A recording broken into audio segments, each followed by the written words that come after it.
Let me know if you need to clap or if you need to laugh at yourself or anything like that along that line. The 3-part clap.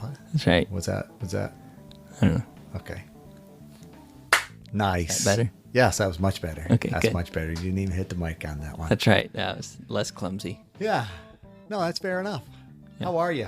I'm good. Good. It's good to see you. It's good to see you. It's very good to see you, Mark. Well, I thank you. Your beard's looking lovely, as always. It's well, thank you. Yeah. It's right about at the point where I almost just want it to be. Maybe you know how sometimes you get a haircut. Yeah. And it's like, oh shucks, it's a little shorter than I want Yeah. it to be. But you say, 2 weeks will be good. Yeah. That kind of thing. Or, oh wow, they really took too much off. Yeah. I'm gonna be at 5 months before it grows back. I didn't think it would be that short. Yeah, when you got it cut less. Exactly. Yeah. I'm about to the point where I want to be. So, yeah, it was interesting because to me, I wouldn't say it was that short, but in comparison, yeah. In comparison, and also, I recognized previous Mark's face. Yeah. When you got that trim, I was like, oh yeah, I remember what Mark's cheeks look like, and kind of that lower. Yeah, I was like, I see that version of Mark again. Yep. And that's very interesting. Like, you're a different Mark now. Yeah. Yeah. And it was funny because the barber, when he did it, because it's like, okay, I'm going to have this professionally done. I'm going to go to a guy. Yeah. So a guy would understand. And it's like, so I trusted him. It's like, I'm not going back to that barber again. I don't trust him anymore. He says, I took the wolfie off for you. It's like, well, I kind of wanted a little wolfie. Get him back. Exactly. Glue it back on. Exactly. But it's good now. Yeah. I'm fine with it.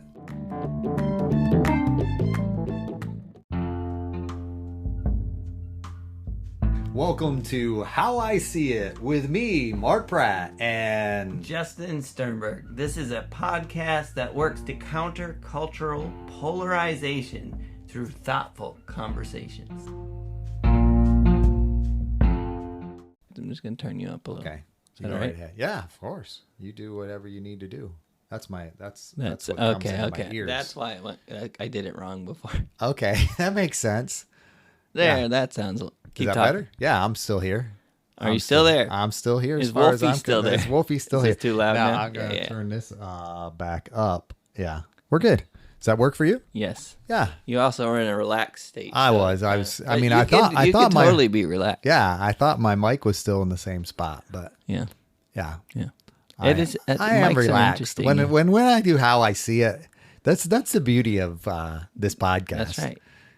We don't take ourselves too seriously. That's right.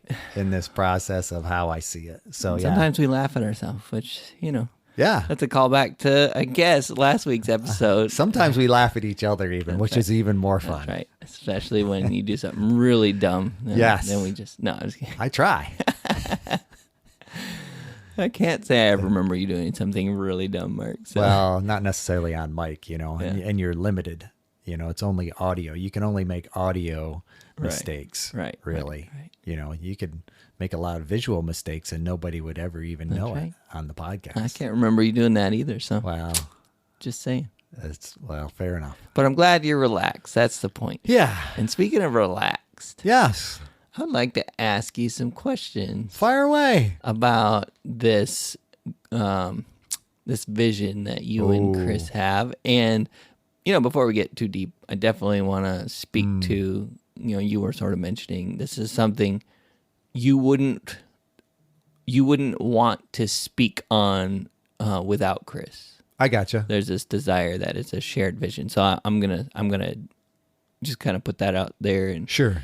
And say to the listener, like, hey, just so you know, Mark would like Chris to be involved in this discussion, and we will. Yeah. We'll get her in here, and we'll continue have a part 2 about it. But yeah, and I think at that point, it's like at this moment, I am speaking for us to the best of my ability, in that process. Yeah. And granted, This is the legal disclaimer. Yes. Red tape. At that point, we can have another discussion, and Chris can definitely. Well, it'd be even correct more anything. fun. Yeah, it would be to for you to say some things wrong, not take ourselves too seriously, and then get Chris in here and go, well, here's how we really think about that. Or that's not quite what I had in mind. Would be how that would discussion. Right. I didn't think about it quite like that. Yeah.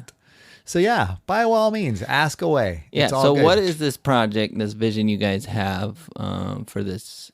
I don't even know what to call it. So you tell me what to call it first of all. That's okay. It's a vision. It's a vision.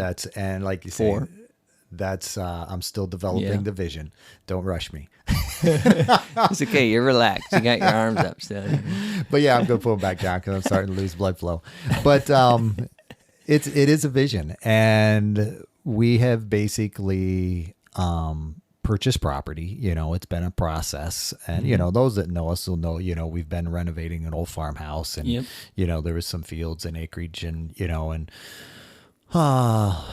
this is good. This is where the visual part comes in, because once I start going there, you won't. Our audience may not necessarily see the tears, but they're kind of part of. It's part of that vision.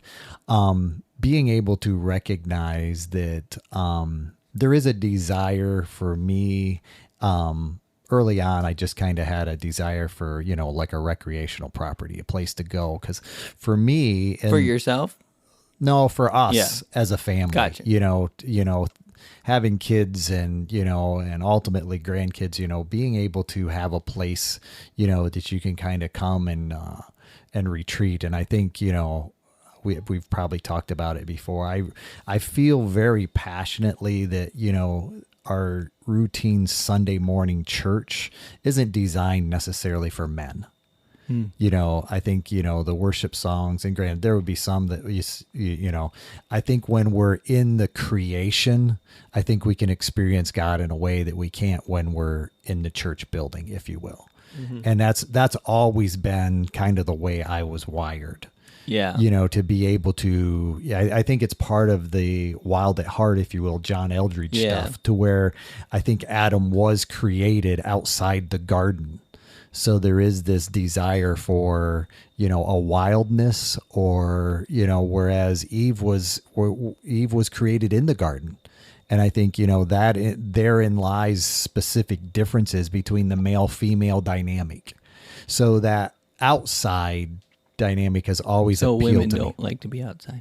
That's not necessarily true. I'm gonna be that the Chris angel on your shoulder. That's okay. That's okay. I would dare say women tend to be more comfortable in church, as far as worshiping, singing worship songs, that kind of thing. That may not necessarily be every guy's right, or preference. Every girl's. Exactly. Yeah, right. Like, it's not a universal rule. No, I'm not making anything, but it's just an observation on my part, as I talk with people and that kind of thing. So that began that process but then it developed more into the ability to almost, if you will, create more of a homestead style life. And and we've had part of,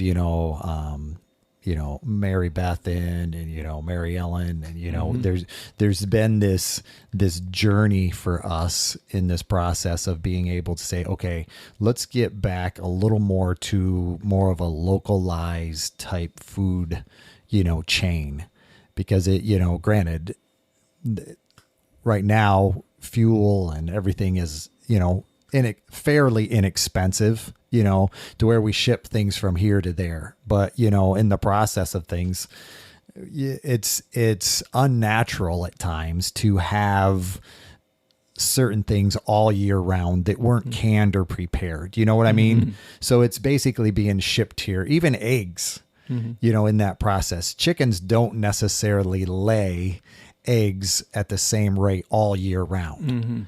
That kind of thing. But, so we take in chicken and we put it in a factory, if you will, a chicken factory. And we, give them 16 plus hours of light a day, every day, and go till they can't lay eggs anymore. And then, so it's just Then they go to the Tyson factory.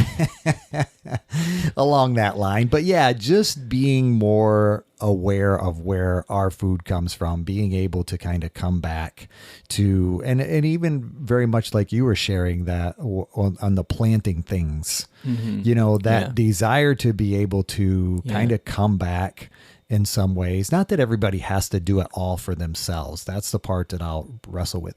But out of that, as a marriage and family therapist, that it came this ability to kind of have this homestead, but yet still be able to bring other people in, to provide an environment for families and couples and marriages, couples and families to be able to kind of step away, not necessarily in a way that says, this is the way you do it, because that's not my desire, but to be able to have a place to be able to step aside and just see that there are other options out there, and to find the ability to have a place where I can come and rest. And, and hopefully our desire would be long-term to be, like a marriage retreat, family retreat opportunity.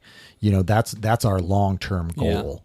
Is to be able to do that. And that out of that has become, kind of the vision of what Chris and I currently call Sparrow's Rest. Yeah.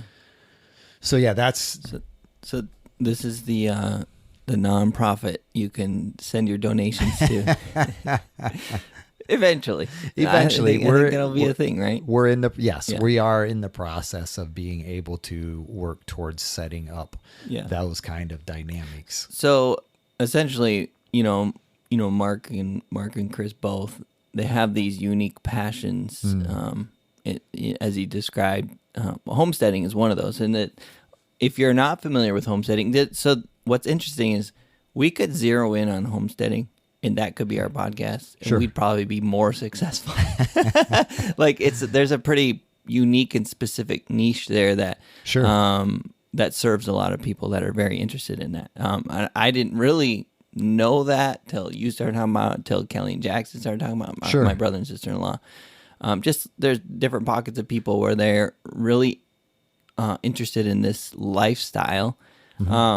And I've definitely gotten more interested in it as a result, though I'm not sure I'll ever be a homesteader. I definitely support the concept and those who are about it. But so that's one of the unique passions that you and Chris share, and to the degree where you'll go to conferences, and that's some of that knowledge you're sharing about, how we get our food and stuff. You've learned through some books you guys have been reading and some conferences you've been attending, and that's really cool. So that's like one half of the equation, right? Yeah. Based on what you said so far, maybe there's more parts. Oh no, there's definitely more, but yeah. And then the other side is, you and Chris's passion towards marriages and helping marriages restore, and become strong and healthy. Yeah. You mentioned family a bunch of times, but I've always heard it as more of a marriage retreat. I'm not saying you guys have to change that, but I'm reiterating what I remember of it. But yeah, both of you have a strong passion towards marriages and the family as it pours out of a marriage. Yes, I would say. Exactly. So it's not that family's not important, but like that marriage is a really most key component to families being healthy, right? Right. So let's go I would see that as foundational. Foundational, yeah. So when I hear you say marriage and a family retreat or whatever, I'd be curious to hear more about that, if that's a shift or not. But it's not a shift necessarily. Initially, as part of the vision was even to create, with Chris's influence as a tutor, that kind of thing. Early on, we were even as we were thinking about a nonprofit, we were thinking about, okay, is this, because you have different headings, if you will, under, so we could be educational or religious or that kind of thing. So initially, early on in the tutoring dynamic, we had thought about a learning center, even that parents and homeschoolers could come, and I'm not sure we're necessarily that's not to say that certain certain dynamics of our future vision couldn't be used in that way, you know, but initially we're not going to necessarily have a big building, you know, that people can necessarily come to and, you know, spend the day learning about one particular thing. But that's, you know, that is a part of that, cool.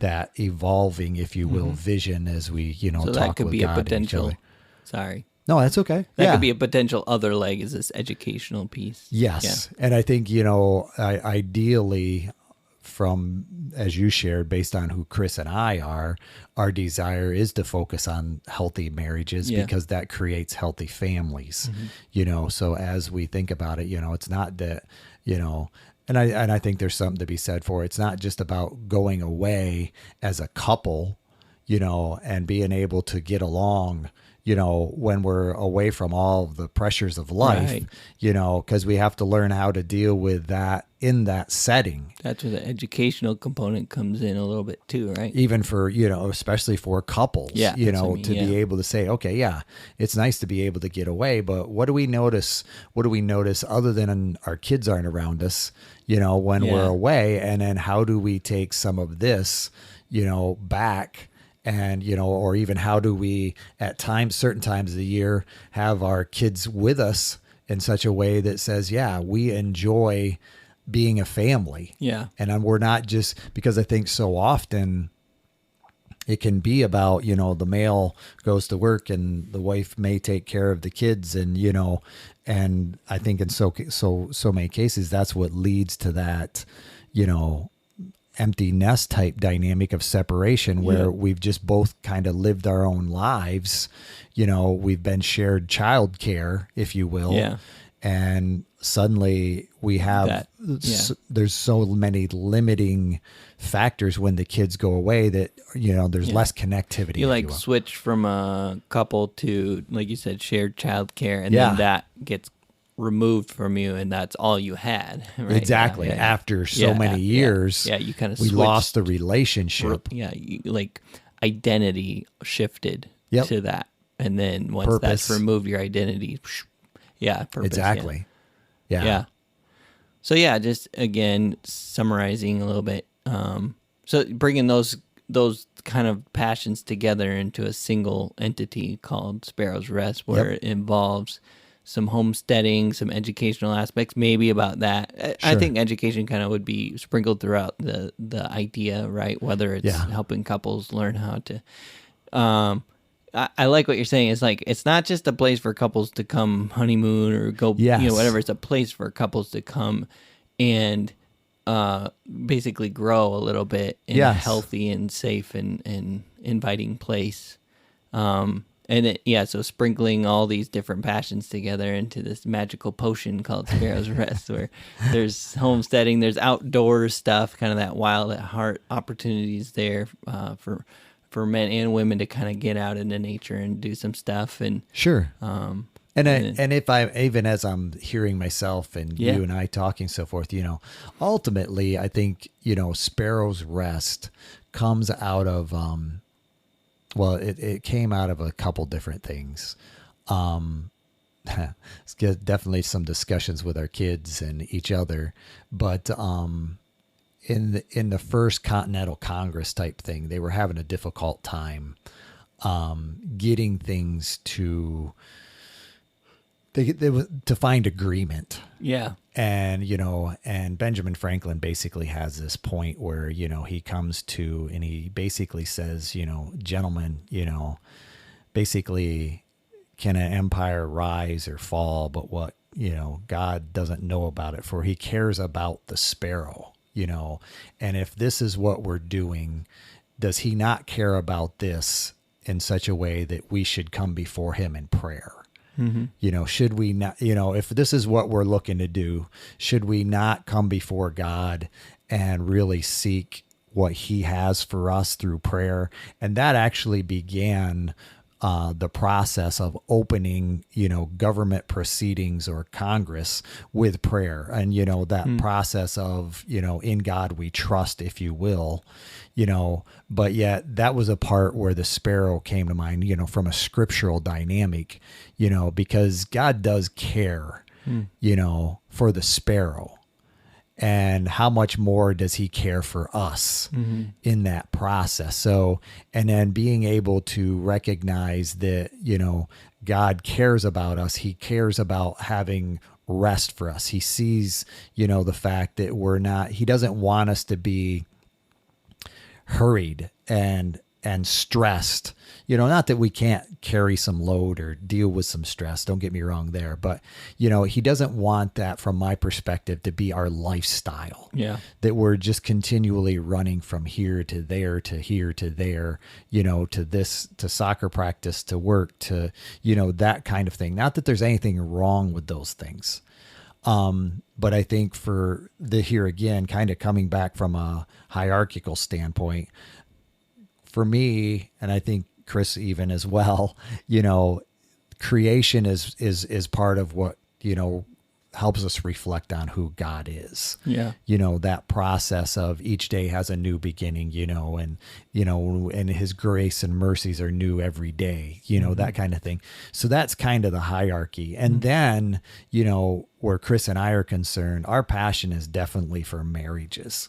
And families. That's what created, I think I've shared that before, that early vision, at a leadership conference that we went to, that's what really created our early, vision for what we desire and how we desire to be impacting people. And that's what's continued in this process of, our ability to work with marriages at generations, even to the point of, Marriage on the Rock, just that passion. So that would be the secondary point. And I think, the homesteading is more about who God has created us to be. Not in a comparative way, not that everybody has to do this, but it's just kind of our way to walk with God in what I would define as, just our obedience to being who he would have us to be. It was funny because I guess it's been 2 weeks now, I admit that my beard, so many people, it was funny you bring up, because so many people from back where I grew up in Windfall didn't recognize me. Yeah.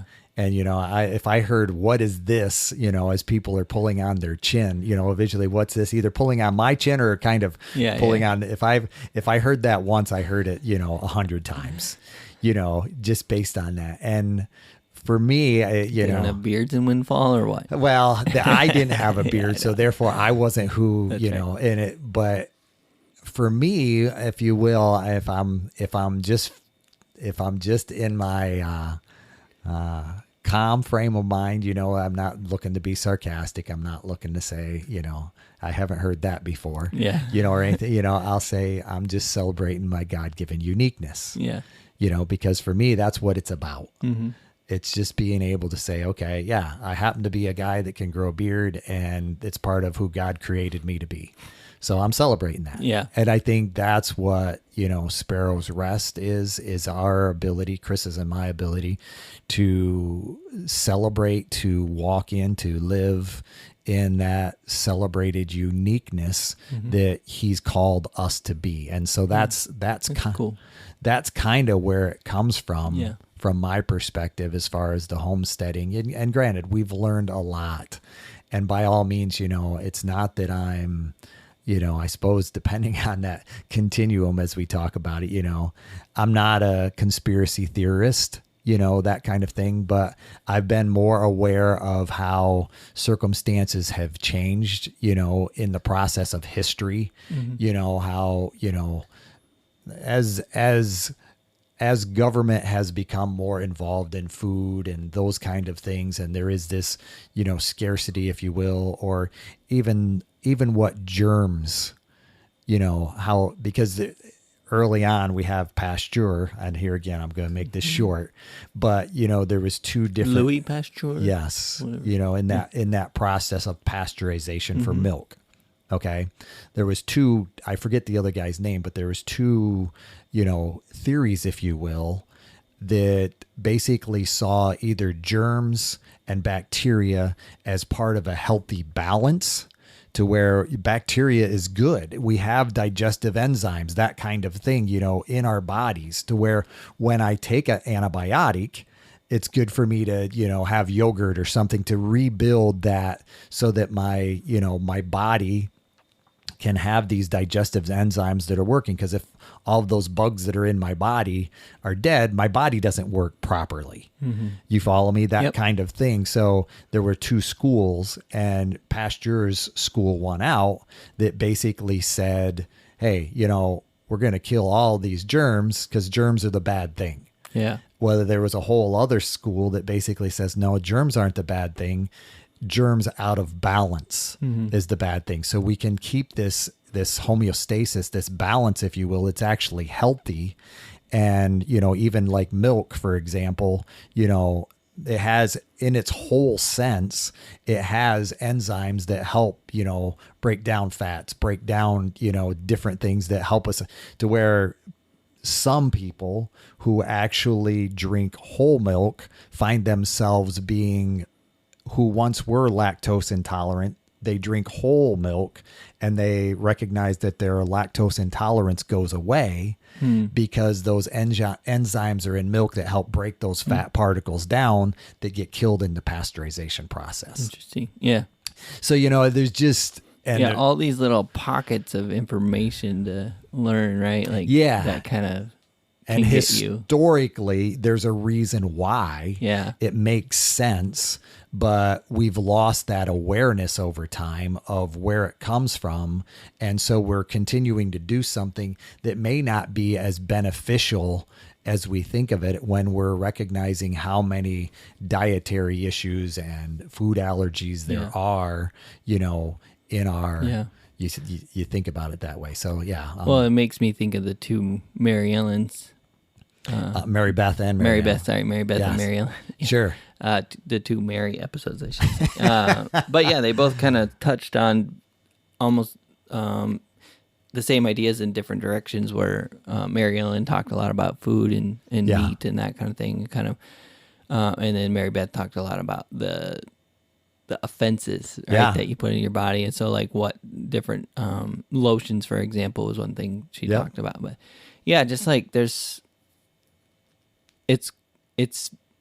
so much that we don't think about on a regular basis because we just go with the status quo. Sure. We use the shampoo at Walmart, and we, eat what, McDonald's, and, it's just our life.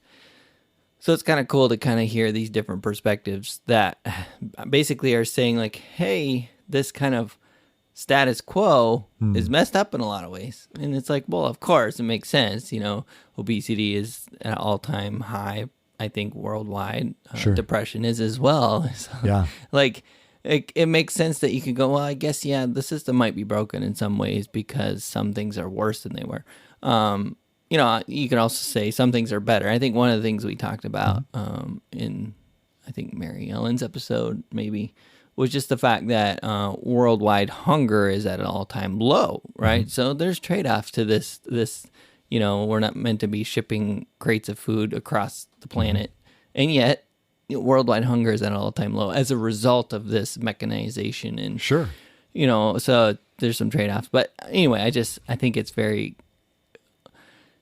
interesting to hear about some of those pockets of information, like what you're just describing with milk, and allow me to rethink some things, open my brain again to go, interesting, whole milk, pasteurized. Like, I wonder if I can get that somewhere around here, that kind of thing, and kind of thinking through that. I think that's always a good thing, to kind of rethink some of the status quo and not just accept it as being, well, this is the way it's supposed to be. And so there's probably some elements of that in Sparrow's Rest of kind of education, but and I think here that again, more just influence personally. I think that I see that, and here again, this may be an area where Chris and I differ. It's not that someone who would come, would be indoctrinated into this, homestead. That's not our desire. Well, if the way you would set it up, though, you could probably have two different kinds of events, right? Is that fair? Yeah, I'm here again, Yeah. for me personally, that's not necessarily my passion. I mean, I'm happy to have the conversations kind of like you are now. If somebody's saying, well, why do you do this? Or what's that for? Or, I have no issues kind of being able to, have those conversations in a way that is, educational.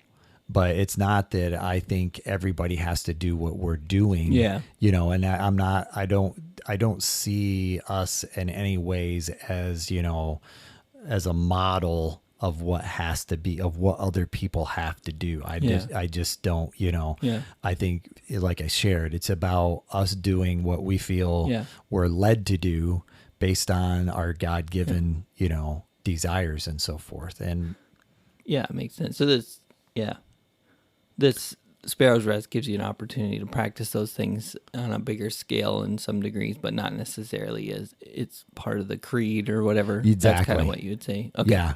Because ultimately it is about, creating more health for marriages and family. And you wouldn't want that to get in the way of that.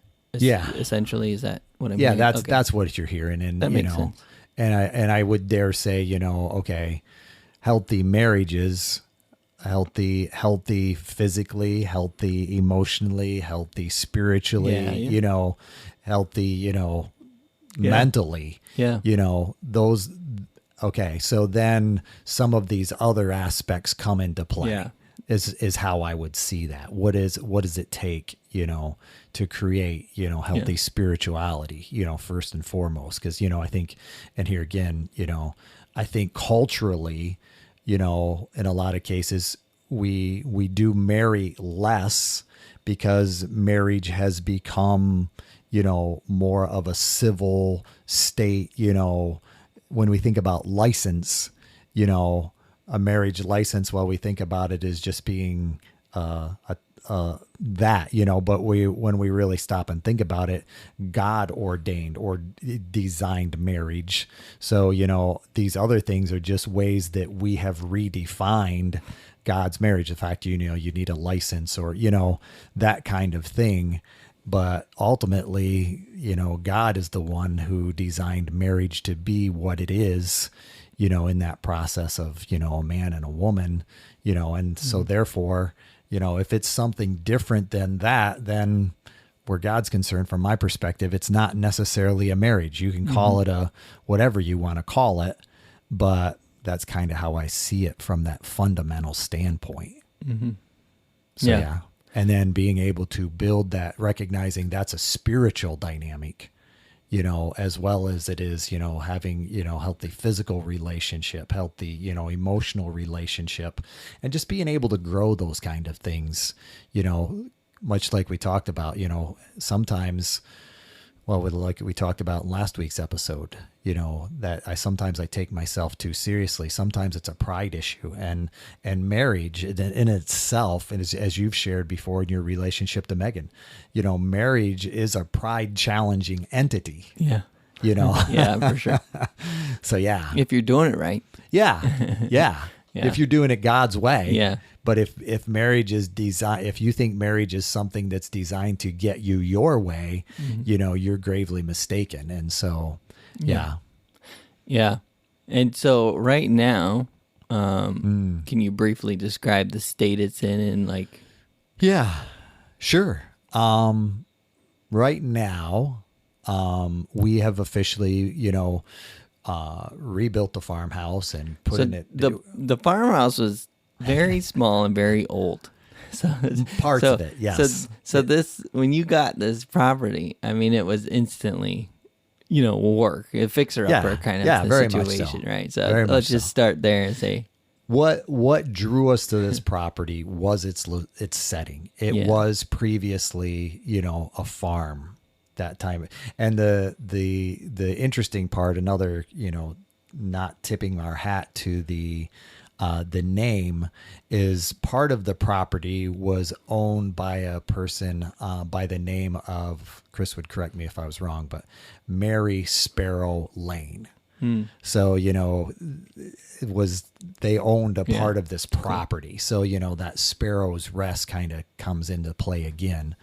But being able to recognize that as we were talking, we just felt a sense about when we went to look at this property, and we recognized at that time, to purchase, a certain amount of acreage, in North Carolina, a lot of acreage is, timber or, pine trees. You have to, and this property just seemed to be, saying, okay, yeah, I'm already developed to a certain degree.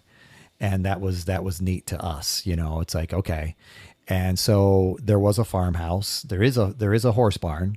The horse barn, unfortunately, is kind of, seen its better day. So that will probably be going its own way. But the parts of the house had seen its better day as well. Yeah. So we did take the part that was built in the 1970s when they put water and, septic in. We took that part off.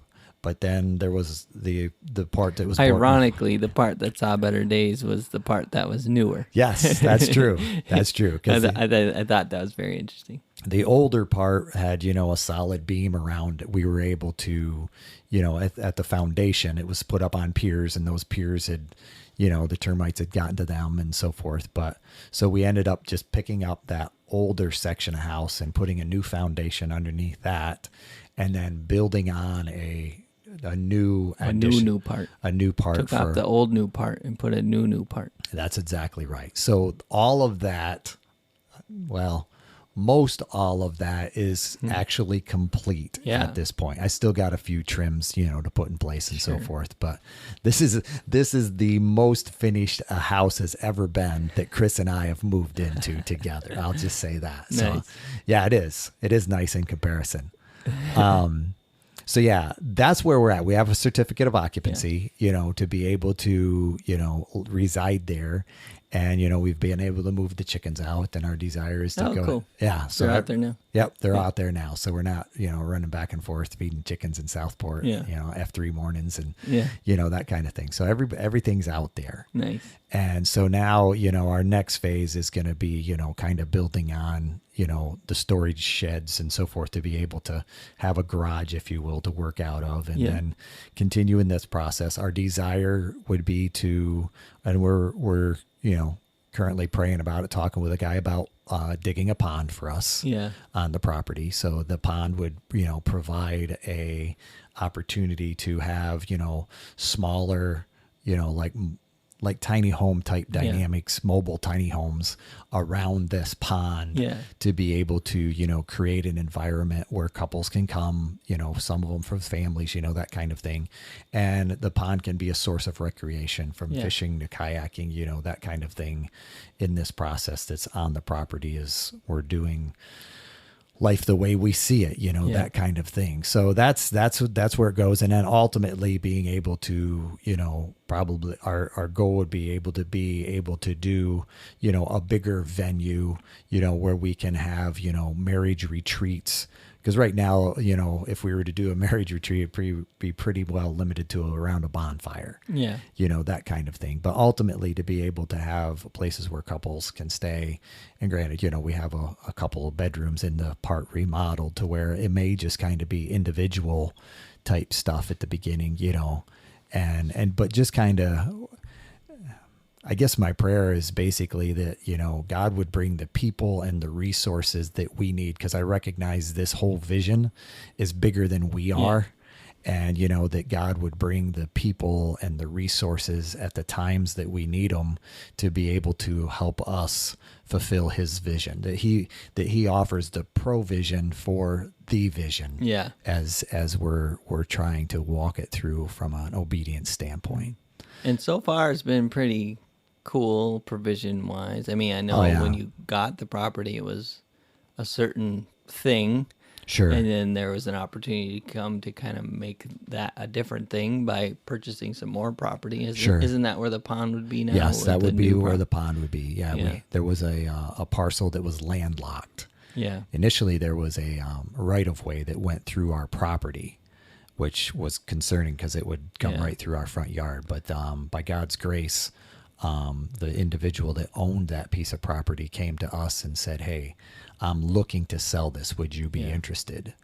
And through through definitely some discussions between Chris and I, we agreed to purchase that piece of property in such a way that says, okay, yeah, this is where the pond can go, and it did away with the right of way. Now we just have to get a way back to that, which we're talking with an individual about to be able to get access back to that area. But part of building that pond would be, clearing that, the brush and everything else, and selling dirt and those kind of things. So it's just cool to, I mean, just thinking about this kind of retreat center that's kind of off, almost in the middle of nowhere, and you kind of have nature and all that, and then someone decides to put purchase that property that had the right of way and put a road right through your property, and then 100 home little sub community back there. It kind of hamper the vision of no doubt. It would change the flavor. So I thought that was really cool that you guys were able to work that out and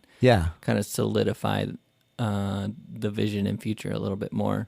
So I looking at it from my perspective, kind of cool to see the progressions that it's taken. Even it's like watching you kind of tear down that first part and kind of the process there. You even helping. Yeah, you weren't just watching, you were helping. That's right. It was fun. But kind of seeing that the teardown part went pretty quick, and then you building back up and fixing that foundation, just all the things you had to do. It's like, man, this seems like it's take forever, and now it's done.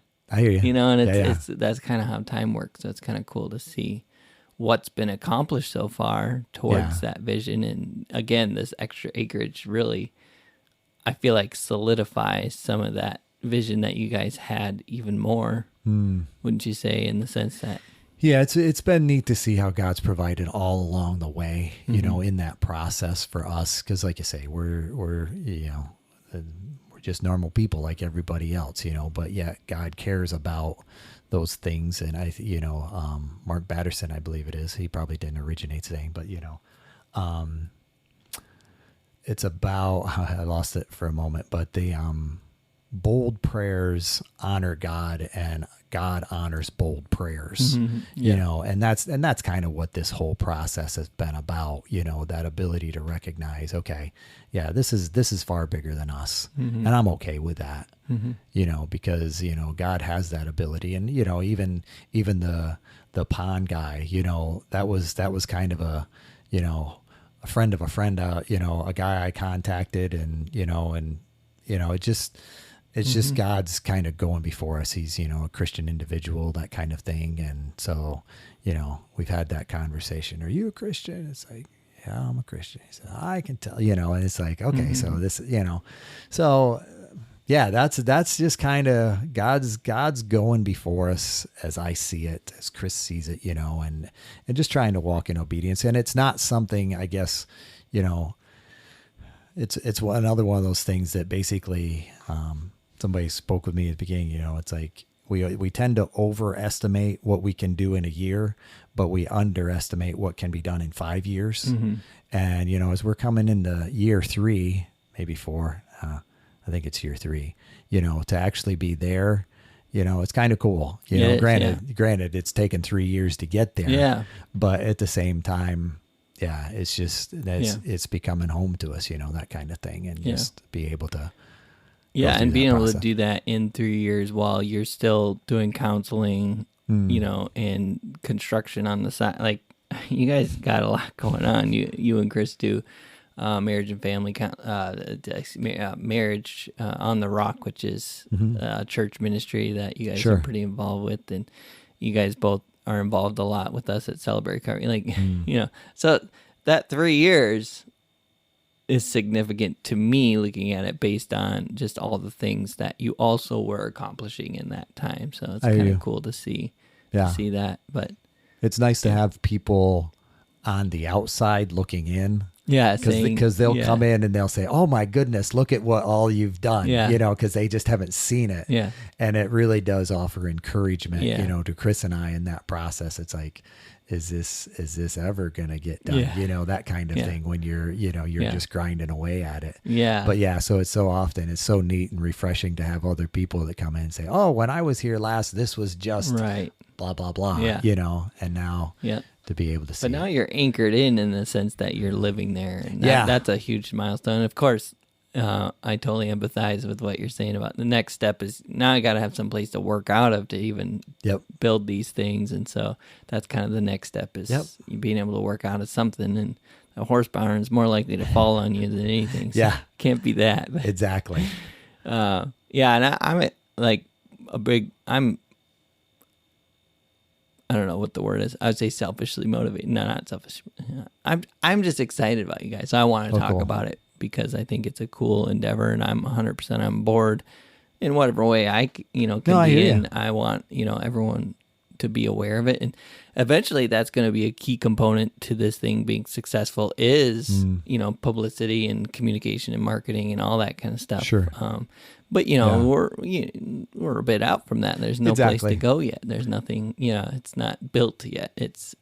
But I think it's cool to kind of talk about that vision and I appreciate that, like you say, in that process, because it's not something I will routinely talk about with people, and it's good to be able, when Chris and I, talk about it, or we talk about it with other people, it is fun to be able to do that in such a way that helps us solidify, that process, or even, amend, certain ideas. But, so each conversation is definitely beneficial. Yeah. But it's just neat to see how, Well, it's cool too because you guys have this vision, this idea, but you're also holding it pretty loosely in a sense of saying like, let's figure out what it's going to be while determining what it's going to be. Kind of have this flexibility. So some of the vision and design, like even the educational piece, like that may or may not be a big component. And, I think it's kind of cool to hear that at some point. Obviously,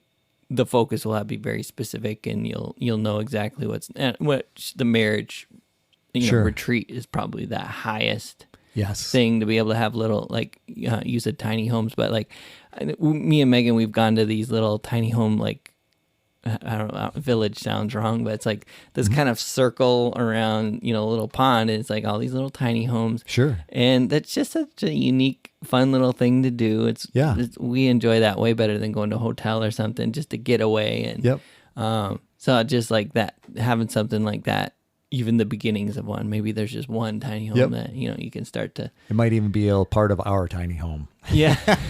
That's right. But it's really cool to see that, and I'm excited about seeing that.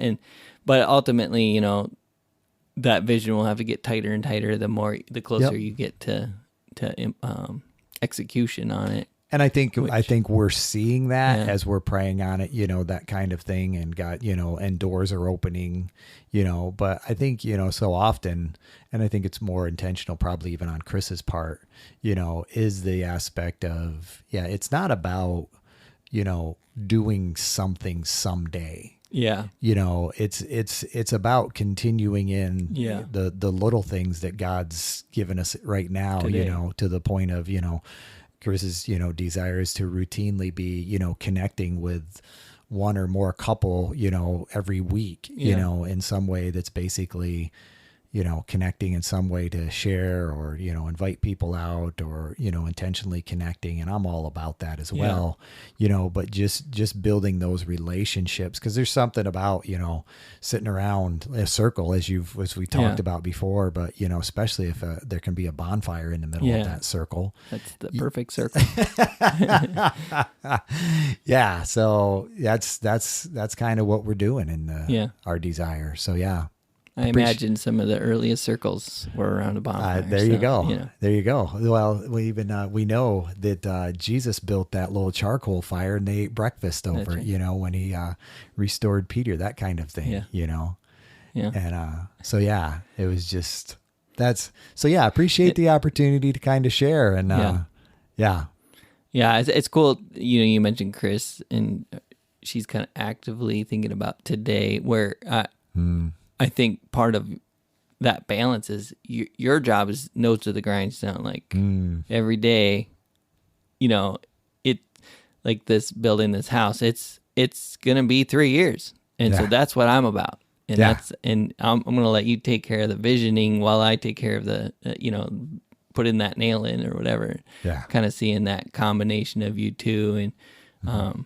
is really cool. Yeah. There's just no way I could do this without Chris.